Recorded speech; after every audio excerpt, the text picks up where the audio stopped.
주께서 사랑하시는 형제들아, 우리가 항상 너희에 관하여 마땅히 하나님께 감사할 것은 하나님이 처음부터 너희를 택하사 성령의 거룩하게 하심과 진리를 믿음으로 구원을 받게 하심이니, 이를 위하여 우리의 복음으로 너희를 부르사 우리 주 예수 그리스도의 영광을 얻게 하려 하심이니라.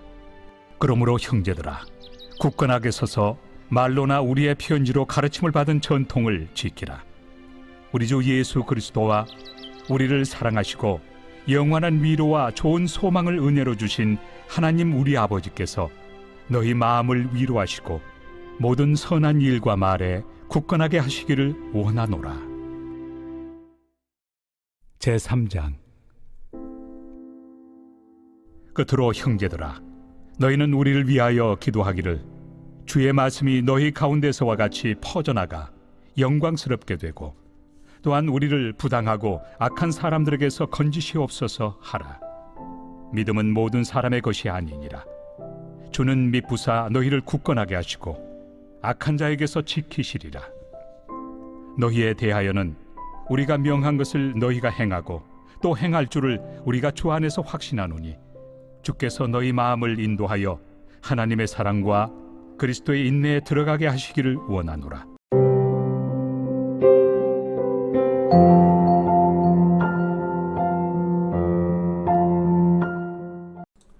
여러분 반갑습니다. 오늘도 큐티로 여는 기막힌 하루입니다. 본 말씀 데살로니가후서 2장 13절부터 3장 5절의 말씀입니다. 우리는 바울이 이 데살로니가 교회 성도들에게 보내는 편지를 통해 지금 그들에게 닥친 어려움을 보게 됩니다. 이 데살로니가 교회 성도들이 당하고 있는 그 어려움이 무엇입니까? 그들은 외부적으로는 교회에 대한 극심한 박해를 당하고 있었습니다. 그리고 내부적으로는 거짓 교사들이 들어와 잘못된 종말론으로 성도들을 미혹하고 있었던 것입니다.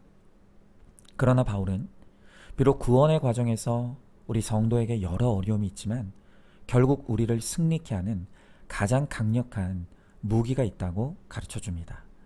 그것이 바로 하나님의 말씀입니다. 아무리 거센 바람이 불어도 기초가 든든하면 안전하듯이 우리가 하나님의 말씀의 반석 위에 잘 서 있으면 우리도 안전한 것입니다. 그래서 오늘은 이 성경 하나님의 말씀에 대해 함께 나눠보도록 하겠습니다. 먼저 바울은 오늘 13절의 말씀에서 우리의 구원이 얼마나 확실한 것인지를 가르치면서 이 구원이 확실한 이유가 우리가 하나님을 택한 것이 아니라 하나님께서 우리를 택하셨기 때문이다 라고 말합니다. 여러분 생각해 보십시오. 전능하시고 전지하시며 또 완전하신 하나님께서 나를 선택하셨다면 그 선택 역시 완전하고 하나님은 반드시 그 선택에 책임을 지십니다. 그렇기 때문에 우리의 구원은 확실한 구원인 것이죠. 자, 그런데 하나님께서 우리를 선택하셨다 할지라도 그 선택이 이루어지기 위해서 반드시 거쳐야만 하는 과정이 있다고 합니다. 그것이 무엇입니까? 마치 이 씨를 뿌리는 과정 없이 열매를 맺을 수 없듯이 우리의 구원도 반드시 먼저 복음의 씨앗이 뿌려지는 이 과정이 있어야 한다는 것입니다. 여러분, 그 누구도 복음을 듣지 않고 구원받을 수 없습니다. 그래서 바울은 로마서 10장 17절의 말씀에서 그러므로 믿음은 들음에서 나며 들음은 그리스도의 말씀으로 말미암느니라 라고 합니다. 복음을 듣지 않고서는 누구도 그냥 구원받을 수는 없다는 것입니다. 여러분, 신약에서도 예수님도 귀 있는 자는 들으라 수차례 말씀하셨고, 또 요한계시록 2장 11절에서도 귀 있는 자는 성령이 교회들에게 하시는 말씀을 들을지어다 라고 합니다. 즉 구원에 있어서 말씀을 듣는 것이 절대적으로 중요하다는 것입니다. 자, 그런데 여기서 또 하나 중요한 것이 있습니다. 그것은 그럼 도대체 듣는다는 것이 무엇을 의미하냐는 것입니다. 여러분, 성경에서 이 듣는 행위가 하나님의 말씀과 연결될 때는 이게 결코 단순한 문제가 아닙니다. 우리는 보통 귀에 병이 들거나 장애가 있지 않는 이상은 내가 잘 듣고 있다라고 생각을 합니다. 그런데 예수님은 뭐라고 말씀하시냐면 눈이 있어도 보지 못하는 사람이 있고 귀가 열려 있어도 듣지 못하는 사람이 있다는 것입니다. 왜냐하면 이것은 육체의 문제가 아니라 영적인 문제이기 때문입니다. 자, 그러면 성경에서 하나님이 택하신 자녀들이 하나님의 말씀을 듣는다라고 할 때 이것이 정확한 의미가 무엇입니까? 그것은 우리가 이 성경을 들을 때 택자는 이 말씀이 나를 향하신 하나님의 살아있는 음성으로 들리는 것입니다. 여러분, 그렇죠? 누구나 성경을 읽을 수 있습니다. 누구나 설교를 들을 수 있습니다. 여러분, 설교라는 것은 1차원적으로는 사람의 행위입니다. 그런데 하나님이 구원하시기로 작정한 택자에게는 그 말씀이 사람의 말이나 사람의 글이 아니라 바로 나를 향해 생생하게 외치시는 하나님의 음성으로 들리는 초자연적인 역사가 발생한다는 것입니다. 여러분, 바로 이렇게 하나님의 말씀이 나를 향한 살아있는 음성으로 들리게 될 때 바로 그에게 구원의 역사가 일어나게 되는 것입니다. 바로 이것이 예수님께서 그토록 귀 있는 자는 들으라고 하셨던 말씀의 참된 의미인 것입니다. 여러분, 그래서 저도 수시로 우리 성도님들에게 말씀이 들리시냐고 물을 때 그 말의 의미가 바로 이것인 것이죠. 여러분, 이 은혜, 말씀이 살아있는 하나님의 음성으로 들리는 이 은혜는 사람의 의지와 노력으로 되는 것은 결코 아닙니다. 이것은 전적인 하나님의 은혜입니다. 하나님의 은혜 없이 예배드리고 말씀드리니 구원의 확신도 없고 깨닫는 것도 없고 변화도 일어나지 않는 것입니다. 자, 오늘 여러분 어떻습니까? 여러분에게는 말씀이 들리는 은혜가 있습니까? 이 말씀이 나에게 외쳐주시는 하나님의 음성으로 들리는 체험이 일어나고 있습니까? 아니면 밤낮 설교를 듣고 말씀을 읽어도 그 말씀이 그 말씀인 것 같고 도대체 나랑 무슨 상관이 있는지 답답하고 지루하게만 느껴지지 않습니까? 여러분, 이 하나님의 말씀이 나에게 주시는 생생한 음성으로 들리느냐 안 들리느냐는 정말 중요한 문제입니다. 바로 여기에서 내가 택자인지 불택자인지가 달려있기 때문입니다. 여러분, 그러면 이 말씀이 들리는 은혜가 임하기 위해서 내가 해야 될 일은 없겠습니까? 여러분, 일단 분명히 말씀드리지만 이것은 인간의 노력과 의지의 문제가 아니라 전적인 하나님의 은혜의 영역입니다. 여러분, 그러나 그럼에도 불구하고 우리가 할 수 있는 최소한의 적용이 있다면 그것은 사모함을 가지는 것입니다. 하나님은 사모하는 자에게 은혜를 베푸시겠다고 약속해 주십니다. 그러므로 우리는 마음에 혹시 우리들 가운데 여전히 이 성경이 하나님의 말씀이 나에게 외쳐주시는 음성으로 들린 체험이 없는 분들이 있다면 오늘 하나님 앞에 사모함으로 간구하시기 바랍니다. 하나님, 많은 사람들이 이 성경을 하나님의 음성으로 듣는다고 하는데 나에게도 그런 은혜가 임하게 해달라고, 나도 그런 체험을 할 수 있게 해달라고 그렇게 하나님 앞에 간절히 사모하며 기도하셔야 합니다. 그러면 하나님 반드시 사모하는 자에게 그의 주님의 말씀이 살아 역사하는 하나님의 음성으로 들리는 은혜를 반드시 주실 것입니다. 여러분, 한번 질문해 봅니다. 내 귀에는 큐티와 설교 말씀이 나랑 상관없는 말씀으로 들립니까? 아니면 나를 향해 말씀하시는 생생한 하나님의 음성으로 들리십니까? 아무리 말씀을 들어도 깨달아지는 것이 없다는 것에 대해 설교자만 탓하고 있지 않습니까? 사모하는 자에게 은혜를 주시겠다고 약속하시는 이 말씀을 붙들고 간구하고 기도하시기 바랍니다. 자, 그 다음으로 이렇게 하나님의 말씀이 들리는 은혜가 임했다면 그 다음에 우리가 해야 될 것은 말씀에 대해 적용과 순종을 이루는 것입니다.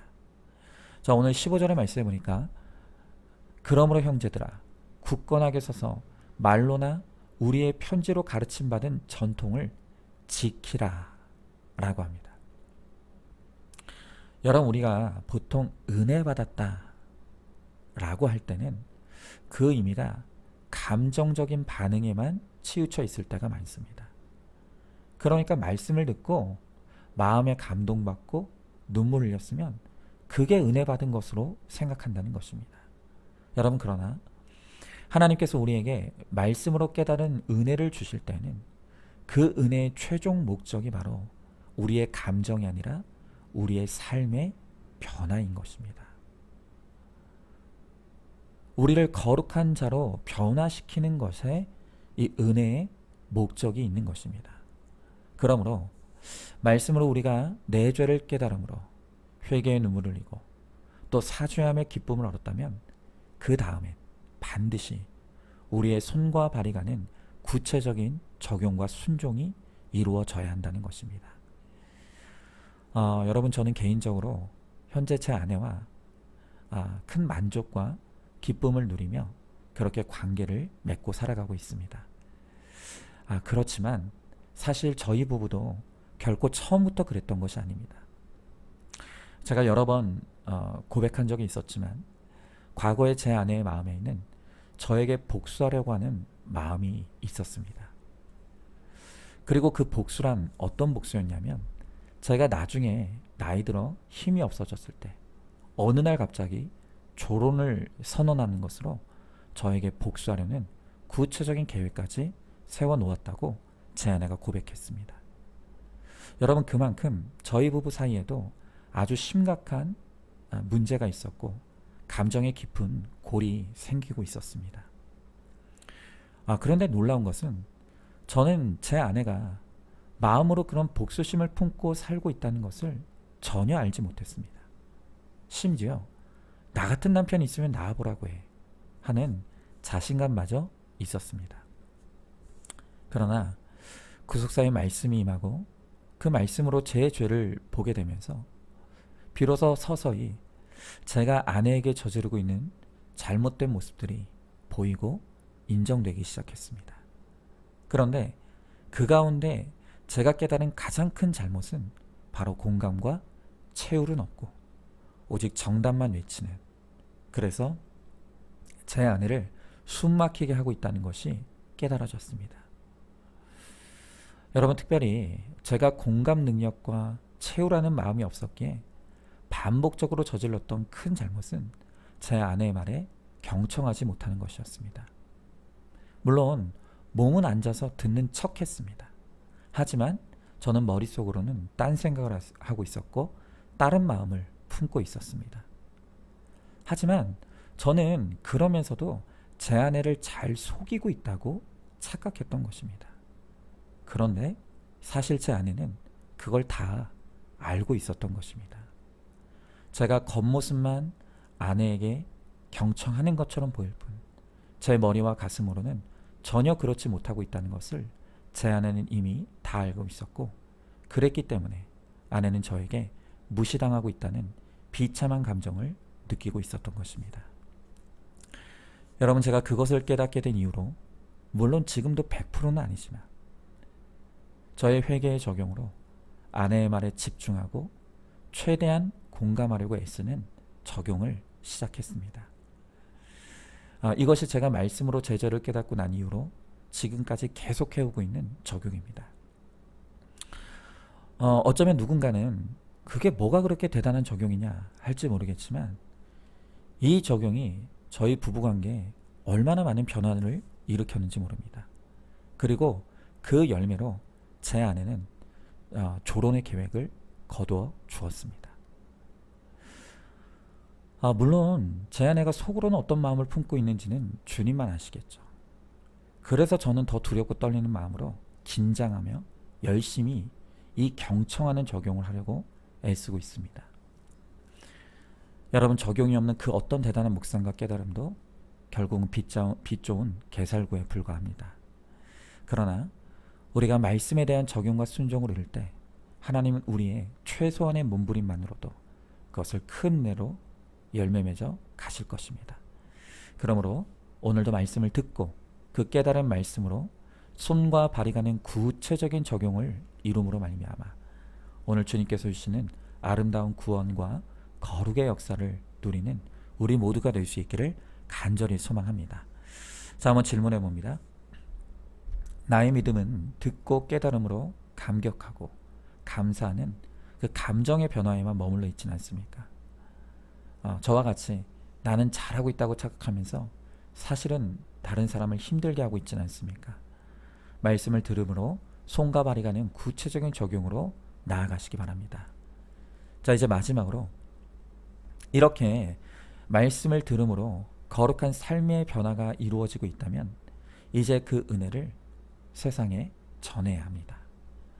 자, 오늘 본문의 3장 1절 말씀해 보니까 끝으로 형제들아 너희는 우리를 위하여 기도하기를 주의 말씀이 너희 가운데서와 같이 퍼져나가 영광스럽게 되고 그랬습니다.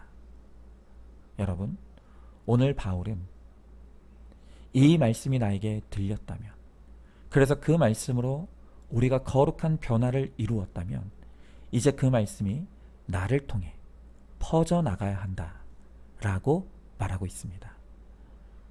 여러분, 나만 아는 은혜, 진정한 은혜가 아닙니다. 해가 먹구름에 가려 보이지 않는다 할지라도 그 빛까지 완전히 가릴 수 없습니다. 마찬가지로 진정한 은혜는 나의 삶과 인격과 또 고백을 통해 반드시 다른 사람에게까지 느껴지고 알려지게 되어 있다는 것입니다. 여러분, 하나님께서 우리에게 은혜 주신 이유가 무엇이겠습니까? 하나님은 그 은혜를 그저 나 혼자 알고 누리라고 주신 게 아닙니다. 그 은혜를 나눔으로 다른 사람과도 그 구원의 기쁨과 감격을 누리게 하라고 오늘 우리에게 은혜를 주시는 것입니다. 여러분, 그렇지 않습니까? 우리가 하다못해 맛집 하나를 알게 되어도 그 맛있는 음식으로 주는 기쁨과 감격을 내 가족과 나누고 싶고 친구들과 이웃과도 나누고 싶어 합니다. 그래서 그 맛집을 아주 많은 사람들에게 알리죠.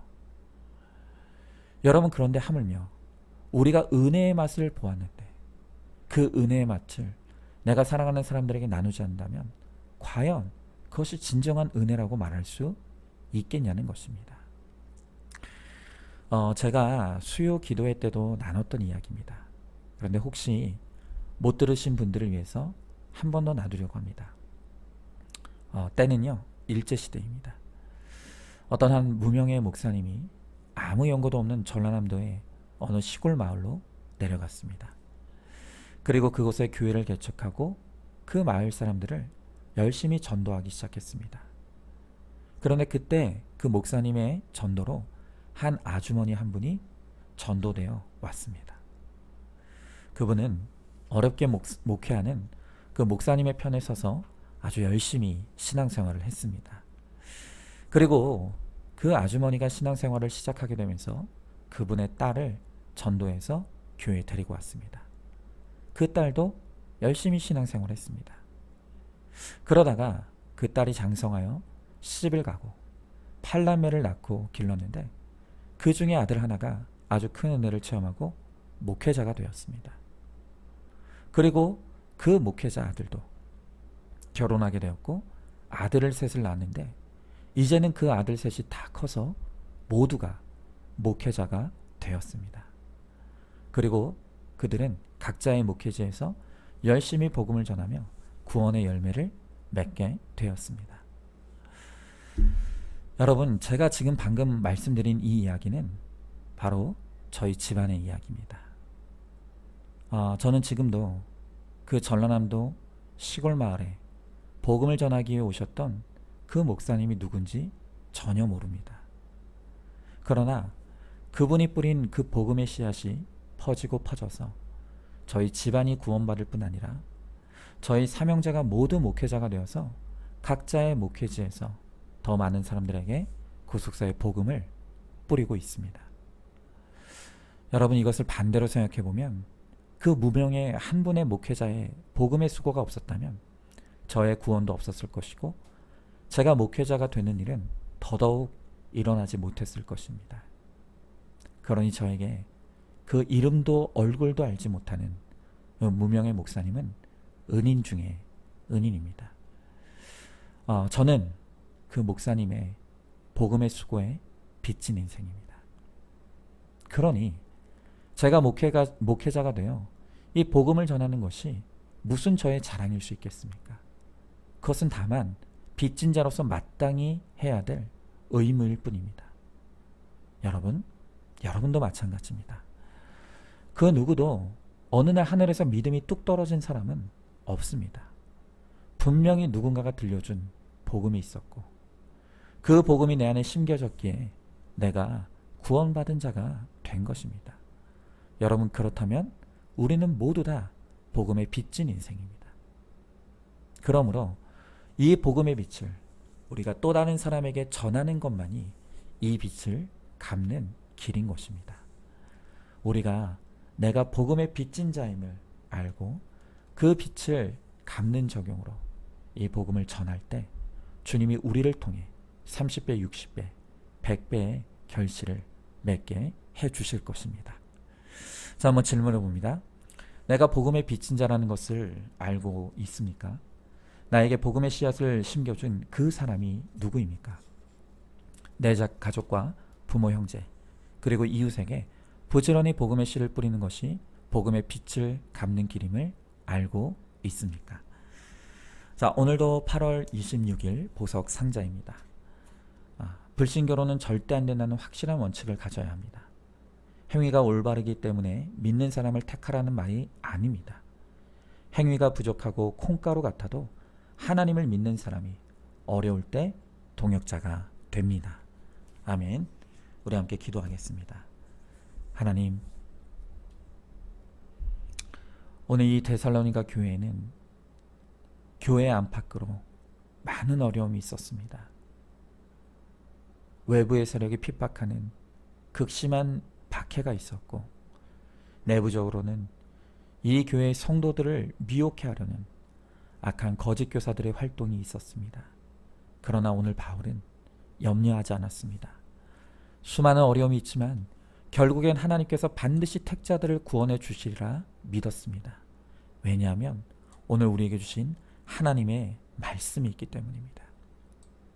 그 말씀이 능력이고 또 그 말씀이 살아있는 하나님의 음성이기에 오늘 그 말씀을 듣는 자와 또 그 말씀을 읽는 자와 또 그 말씀을 지키는 자에게 복이 있다고 주님 말씀하십니다. 하나님, 우리에게 이 소중한 하나님의 말씀을 주셨사오니 우리가 이 말씀을 사랑하게 하시고 또 이 말씀을 듣게 하시고 또 그 말씀을 지키며 전함으로 말미암아 오늘 그 말씀의 은혜를 통해서 내가 구원받고 또한 내 가정을 구원시키고 더 많은 영혼들을 주님께로 인도하는 데 쓰임받는 우리 모두가 되게 하여 주시옵소서. 주님께서 그러한 은혜를 우리에게 반드시 허락해 주실 줄 믿사오며 사랑이 많으신 우리 예수님 이름 받들어 기도드리옵나이다. 아멘.